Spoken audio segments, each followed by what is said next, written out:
नवंबर का महीना कर्क राशि का कैसे रहने वाला है इसके बारे में चर्चा करेंगे। और नवंबर के महीने में कर्क राशि कैसी होगी, धन की, स्वास्थ्य की, उनके परिवार की, उनके दाम्पत्य जीवन की स्थिति, इसके बारे में चर्चा करेंगे। हालांकि नवंबर के महीने में 4 बड़े ग्रहों का गोचर है। पहला, सूर्य का राशि परिवर्तन, बुध का नवंबर में 2-2 बार राशि परिवर्तन, शुक्र का राशि परिवर्तन, शनि का राशि परिवर्तन। इसका इफेक्ट कर्क राशि में क्या पड़ेगा, ये आपकी कर्क राशि की मंथली कुंडली है। चाहे आपकी नाम राशि कर्क है, जन्म राशि कर्क है, आप ये राशिफल देख सकते हैं। तो सबसे पहला, आप ही की राशि में बृहस्पति बैठे हुए हैं। तो बृहस्पति यहाँ पर बैठे हैं और ये 18 अक्टूबर को ट्रांजिट होके उच्च राशि में आ गए हैं। उच्च राशि में आने से कहीं ना कहीं देखा जाए तो एक तो सरकारी रुका हुआ काम या जो रुके हुए काम थे वो आपके बनते हुए नजर आएंगे। आपके खुद के नेचर में बड़ा बदलाव आएगा, आपका नेचर थोड़ा पोलाइट सा नजर आएगा। साथ ही साथ बड़े धार्मिक आप हो जाएंगे। काफ़ी नवंबर के महीने में तीर्थ के और बड़े बड़े संतों के आपको अपॉइंटमेंट मिलेंगे, आप वहाँ जाएंगे, उनके दर्शन करेंगे, उसके भी योग नजर आते हैं। और बृहस्पति कहीं ना कहीं ज्ञान का कारक भी है, तो अच्छा नॉलेज आपके अंदर आएगा। आपकी वाणी से कुछ ऐसे ऐसे शब्द निकलेंगे जो आपके लिए बड़े प्रॉफिटेबल रहेंगे। तो कुल मिलाकर बृहस्पति का आपकी राशि में आ जाना एक तो आपकी हेल्थ के लिए बहुत अच्छा है। बृहस्पति ऐसा ग्रह होता है मित्रों जो केंद्र में आ जाए तो 100 रोगों को भी दूर कर देता है। तो रोग को दूर करने के लिए भी बृहस्पति का महत्वपूर्ण भूमिका रहेगी और जीवन में शांति के लिए भी बृहस्पति बहुत काम करता है। तो बृहस्पति का आपकी राशि में आना तो आपके खुद की लाइफ में बड़ी शांति वाला माहौल रहेगा। नवंबर का महीना बड़ा अध्यात्म वाला और शांति वाला रहेगा। साथ ही साथ धन की स्थिति के बारे में बात करें तो धन के स्वामी कौन है, सूर्य। अभी वहाँ केतु बैठे हैं, सूर्य अभी नीच के बैठे हैं चतुर्थ भाव में। तो 1 से लेकर और 16 नवंबर तक तो धन की स्थिति बहुत अच्छी नहीं है। हालांकि बृहस्पति कर्क राशि में आ जाए, धन तो आपको अच्छा मिलेगा, बढ़ के मिलेगा, लेकिन आपकी कुछ डीले भी 16 नवंबर से पहले होंगी। बृहस्पति आपको धन देंगे लेकिन कुछ लायबिलिटियाँ ऐसी है, चाहे बैंक की लायबिलिटियाँ, लोन की लायबिलिटियाँ, कुछ घर का काम आप छिड़ाएंगे, उस पर आपका धन का खर्च होगा। तो कुल मिला के धन आएगा और धन जाएगा। 16 नवंबर तक ठन ठन गोपाल वाली स्थिति आपकी रहेगी। 17 तारीख के बाद सूर्यदेव चतुर्थ भाव से निकलकर पंचम भाव में आ जाएंगे, यानी वृश्चिक राशि के अंदर आ जाएंगे। जब ये आ जाएंगे तब आपकी काफ़ी डीले बनने वाली है, आप पे एक्स्ट्रा इनकम बनेगी, यानी कि यहाँ से आप पे सैलरी का धन या जो आया हुआ धन था वो तो आपका काम कराने में, परिवार की लायबिलिटी, कर्जे में खर्च हो गया।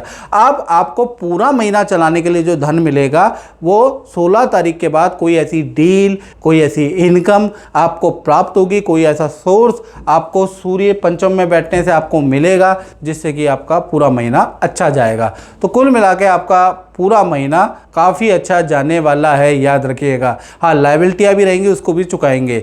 अब बात कर लेते हैं आपके परिवार भाव की। तो परिवार भाव में सूर्य यहाँ पर नीच के बैठे हैं, तो 1 से लेकर 16 नवंबर तक माता पिता की हेल्थ में कुछ टेंशन हो सकती है या माता पिता से वाद विवाद भी हो सकता है। माता पिता परेशान भी हो सकते हैं, उसके योग नजर आ रहे हैं क्योंकि सूर्य यहाँ पर नीच के हैं। वैसे पारिवारिक भाव ठीक है, यहाँ पर कोई दिक्कत नहीं है। उसके बाद देखा जाए तो 17 तारीख से और 30 नवंबर तक सब कुछ बढ़िया है। सूर्य देव चतुर्थ भाव से निकल के पंचम भाव में आ जाएंगे, सब कुछ बढ़िया हो जाएगा। बल्कि सूर्य, बुध और मंगल तीनों की युति बनेगी। तो कहीं ना कहीं तीनों की जब युति बनेगी तो परिवार के साथ में आप किसी तीर्थ यात्रा में जाएंगे, नदी पहाड़ों की यात्रा में जाएंगे, वो भी योग आपका 17 से 30 नवंबर में बन रहा है। यानी उससे पहले थोड़ा माता पिता के हेल्थ के इशू रहेंगे। बात करें कर्क राशि की संतान के बारे में, तो संतान भाव में तो मंगल और बुध दोनों ही बैठे हैं, यानी संतान भाव आपका नॉर्मल है। लेकिन 1 से लेकर और कहीं ना कहीं 9 नवंबर तक मंगल बुध की युति से संतान की एकाग्रचित्ता में कमी होगी। संतान आपसे बहस जरूर ज़्यादा करेगी, संतान का डिमांडें ज़्यादा होंगी, जिस वजह से संतान जिद ज़्यादा करने लगेगी। छोटी संतान है तो उनको पेट की प्रॉब्लम और ईएनटी की समस्या रह सकती है, क्योंकि बुध मौसमी बीमारी के कारक होते हैं, वो भी बैठे हैं मंगल बुध के साथ में। तो कुल मिला के दिक्कत है, लेकिन मंगल बुध की युति से 8 नवंबर तक दिक्कत। 9 नवंबर से बुध वक्री हो जाएंगे तो मंगल और बुध की युति बनेगी, ये अच्छी है। संतान के करियर में आपको पॉजिटिव न्यूज़ 9 से 30 नवंबर में मिलेगी। बड़ी संतान है तो उनकी नौकरी नौकरी और उनकी विद्या करियर में आपको पॉजिटिव न्यूज़ मिलेगी। यानी 9 नवंबर तक थोड़ा परेशान करेंगे, उसके बाद संतान चाहे छोटी है चाहे बड़ी है उनके लिए ये महीना काफ़ी बेहतर रहने वाला है। हाँ, 9 नवंबर तक बड़ी संतान को वाहन मत दीजिएगा, वाहन से हल्का एक्सीडेंट हो सकता है या वाहन पे बहुत ज़्यादा खर्चा, कुछ बड़ी संतान वाहन का ऐसा करेगी कि वाहन पे बहुत खर्चा आ सकता है। याद रखिएगा, मंगल बुध की युति है। हाँ, आप जब बुध वक्री होंगे 9 नवंबर के बाद, उसके बाद आप दे सकते हैं, याद रखिएगा। इसी प्रकार से हम बात कर लेते हैं विद्यार्थियों के बारे में। तो विद्यार्थियों के जीवन में 2 घटनाएं नवंबर में होती हुई नजर आ रही है। विद्या के लिए नवंबर का महीना बहुत ही अच्छा है, एकाग्रचित्ता बहुत ऊंची रहेगी, विद्या के अंदर फोकस भी आपका काफ़ी अच्छा रहेगा। लेकिन मंगल बुध की युति से पेट की खराबी आपको रहेगी, बाहर के खाने से विद्यार्थियों को बचना चाहिए, याद रखिएगा।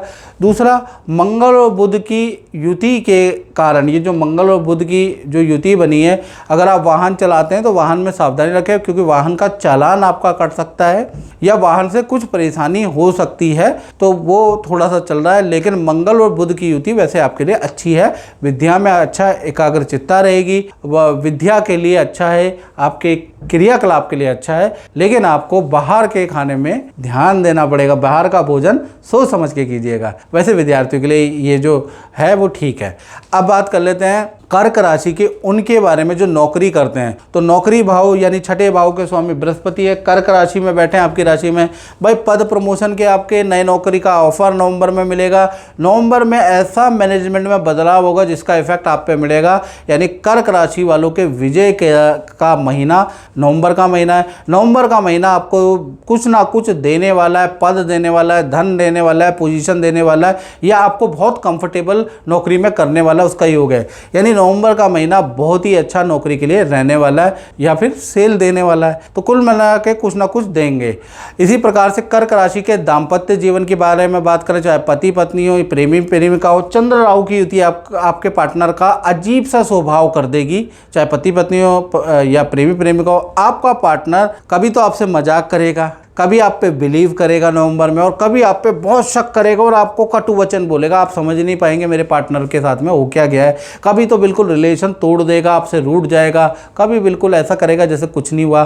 तो ये चंद्र और राहु की जो युति है ना, ये जो चंद्र ग्रहण दोष है, इसको चंद्र ग्रहण दोष कहा जाता है, जो अष्टम भाव में बन रही है। ये चंद्र और राहु की युति आपके पार्टनर के नेचर में एकदम से बड़ा बदलाव लेके आएगी। यानी कि आपको अनप्रिडिक्टेबल आपके पार्टनर का नेचर रहेगा। और चंद्र राहु की युति के कारण आपका पार्टनर या तो माता से या आपकी माता से या अपने माता पिता से थोड़ा परेशान रह सकता है, उनसे बहस हो सकता है, उनके लिए टेंशन रह सकता है। बाकी पार्टनर से के करियर के लिए नवंबर का महीना नॉर्मल है, आपसे रिलेशन के लिए भी नॉर्मल है। लेकिन कुछ दिन ऐसे होंगे कि आप हैरान हो जाएंगे जब पार्टनर का नेचर बिल्कुल आप पे बदल जाएगा, आप पे शक करने लगेंगे, आपसे बेफालतू में लड़ने लगेंगे। तो ये चंद्र राहु की युति का थोड़ा इफेक्ट तो आपके दाम्पत्य जीवन में भी पड़ेगा, याद रखिएगा। और खासकर इसका इफेक्ट 1 से 20 नवंबर में ज्यादा दिखेगा। इसी प्रकार से अब हम बात कर लेते हैं कर्क राशि वाले, उनकी जो व्यापार करते हैं, जो दुकान चलाते हैं, जो फैक्ट्री चलाते हैं। तो यहाँ पर कहीं ना कहीं देखा जाए दसम भाव के स्वामी मंगल है, और मंगल कहीं ना कहीं आपके कहाँ बैठे हुए हैं, मंगल बैठे हुए हैं आपके पंचम भाव में रोचक योग बना के। तो ये योग तो अच्छा है। मंगल और बुध की युति आपके लिए वैसे भी अच्छी है। आपकी 1 से 9 नवंबर तक अच्छी सेल होगी। बाजारों के चक्कर आपको काटने पड़ सकते हैं। 1 से 9 नवंबर में आपका प्रोडक्ट पे कुछ खर्चा हो सकता है, मशीनरी पे आपका खर्चा हो सकता है। लेकिन बुध भी यहाँ पर वक्री हो जाएगा, मंगल यहाँ पर रोचक योग बनाएंगे। तो कुल मिला के 9 तारीख से 30 नवंबर में आपका व्यापार बहुत ज़्यादा बढ़ने वाला, आपकी सेल काफ़ी अच्छी हो जाएगी। कुछ आपके बुध संधि का कारक भी होता है, कुछ ऐसे टाई अप आपके होंगे जिससे आपको अच्छा लाभ मिलता हुआ नजर आएगा। तो कुल मिला के व्यापारी दुकानदारों के लिए नवंबर का महीना काफ़ी अच्छा है, अच्छी सेल वाला नवंबर का महीना रहेगा। और मित्रों, ये जनरल प्रेडिक्शन है। अगर आपको अपने बारे में बिल्कुल एक्यूरेट जानना है तो 7210124289 ये मेरा व्हाट्सएप नंबर भी है। आप इसमें व्हाट्सएप करिएगा। आपको नाम, date of birth, time of birth, place of birth भेज के मुझसे आप बात कर सकते हैं, मुझसे टेलीफोनिक कंसल्टेंसी ले सकते हैं, मुझसे वीडियो कॉल कंसल्टेंसी ले सकते हैं। अगर आपका बजट है तो वीडियो कॉल ले लीजिए, अगर आपका बजट कम है तो टेलीफोनिक बात कर लीजिए। तो मित्रों, इस कार्यक्रम में इतना ही। मुझे दीजिए इजाज़त। जय माता दी।